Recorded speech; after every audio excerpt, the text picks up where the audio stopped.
हम जितने मर्जी गोरों को पढ़ लें और बुक्स पढ़ लें और फिलॉसफीज पढ़ लें ना कि when should a person get married, हर चीज नीचे और डाउनग्रेड हो जाती है जब अल्लाह के नबी की हदीस सामने आती है, जब दीन सामने आता है, क्योंकि दीन इज फ्लॉलेस। उस दिन हम क्लब हाउस में, आपको याद है शायद आप भी थे उस रूम में, हम बात गपशप मार रहे थे, तो उसमें कुछ लोग कह रहे थे कि नहीं यार, I think we shouldn't get married too early. और उनके टू अर्ली क्या था, 30 से पहले शादी नहीं करनी। हाँ यही है। और आजकल यूनिवर्सिटी में जब हम सवाल पूछते हैं कि हाँ जी कब शादी करनी चाहिए, तो यूनानिमस रिस्पांस होता है कि अराउंड 30 से तो पहले शादी करना ही नहीं है। मेरा भी कॉन्सेप्ट था, लेकिन आप देखें सुभान अल्लाह, अच्छा उसका मेन उनका आर्गुमेंट क्या होता है कि रिस्पांसिबिलिटी आ जाती है। दूसरा आर्गुमेंट क्या होता है कि बंदा मैं मैच्योर नहीं हूँ इतना। तो बात यह कि I think maturity doesn't come with as.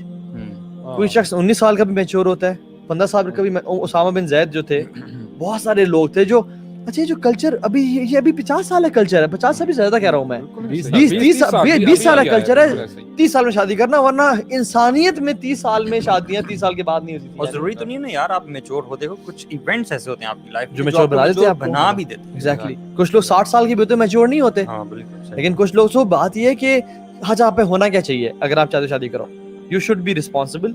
मतलब मेंटली रेडी हो कि मैं एक बीवी को, यानी मुझे उसकी चीज, जब वो कहे कि बेटे का, मेनली रिस्पॉन्सिबिलिटी तब ज्यादा बढ़ती है जब बच्चा आता है।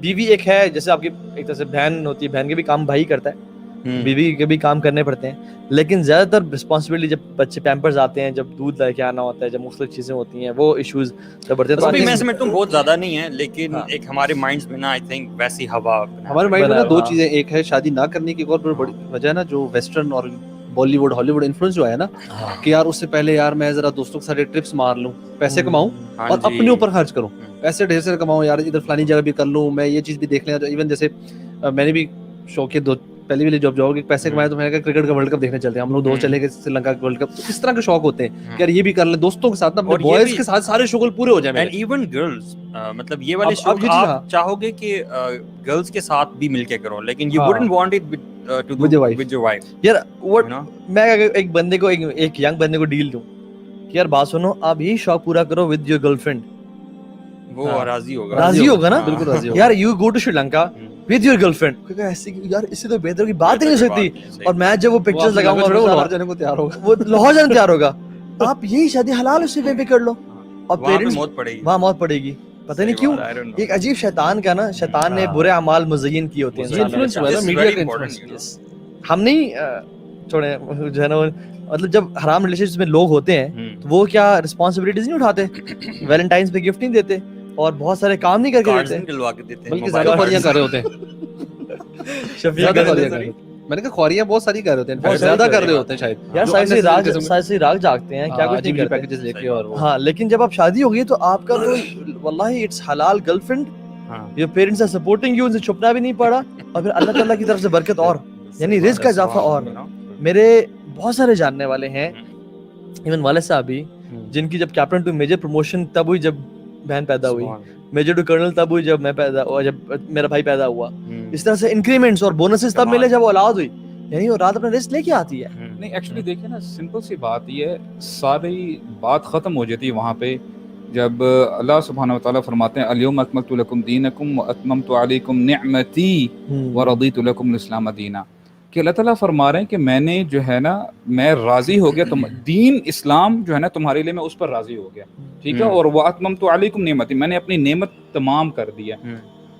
दीन हमारा मुकम्मल है और यकीन करें हम हमारे लिए खैर ही खैर है इसमें, whether we understand or not, whether we like it or not. हम जब अपना लॉजिक इस्तेमाल करते हैं, और मैं ये समझता हूँ बहुत सारे इन्फ्लुएंस ना बाहर से हम लोग ले रहे होते हैं, चाहे वो वेस्ट से लें, चाहे हमारे जो पड़ोस में वहाँ से लें, यकीन कीजिएगा इसमें खैर ही खैर है। अच्छा चलें अबू साद, ये आपसे सब सवाल करता हूँ कि एक बंदे ने इरादा कर लिया कि ठीक है जी भाइयों, मैंने शादी का इरादा कर लिया, लेकिन एक महीना पहले अपने दोस्तों को और मैं अपनी गर्लफ्रेंड और जो यूनिवर्सिटी फेलोज हैं उनको बुला के हम डांस पार्टीज किया करेंगे रात को रोजाना।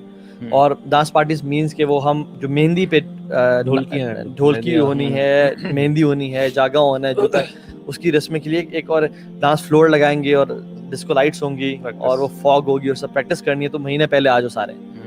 और public you know display of affection and love वो चलना शुरू हो जाए।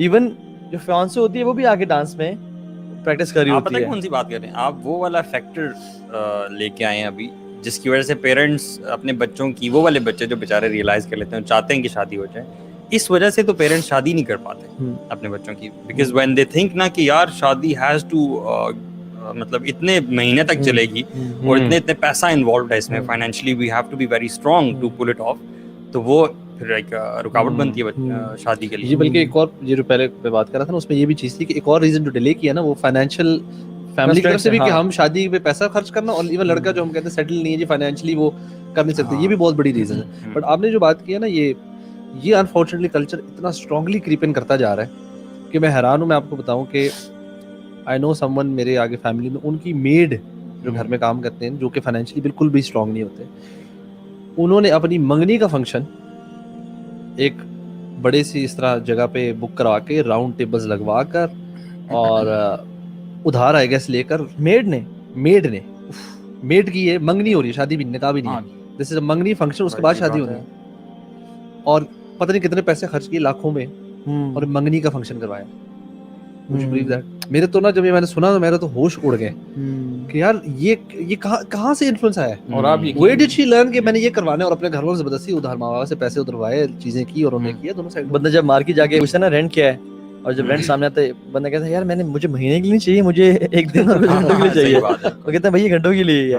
तो इंसान हैरान हो जाता है वाकई में। यार असल सवाल मैं अक्सर सोचता हूँ कि कुछ चीजें नॉर्म कैसे बन जाती हैं। मिसाल के तौर पे अभी ये जो सारी बात आपने की है, ये हमारी सोसाइटी में नॉर्म बन गई है। तो if we go back to history, ये सब नॉर्म कैसे बना हमारी सोसाइटी में? Because if we go back to the times of रसूलुल्लाह सल्लल्लाहु अलैहि वसल्लम, तो अल्लाह के नबी सल्लल्लाहु अलैहि वसल्लम ने ये फरमाया कि जो शादी है मिसाल के तौर पे, उसमें सबसे पहले it has to be very easy on both sides.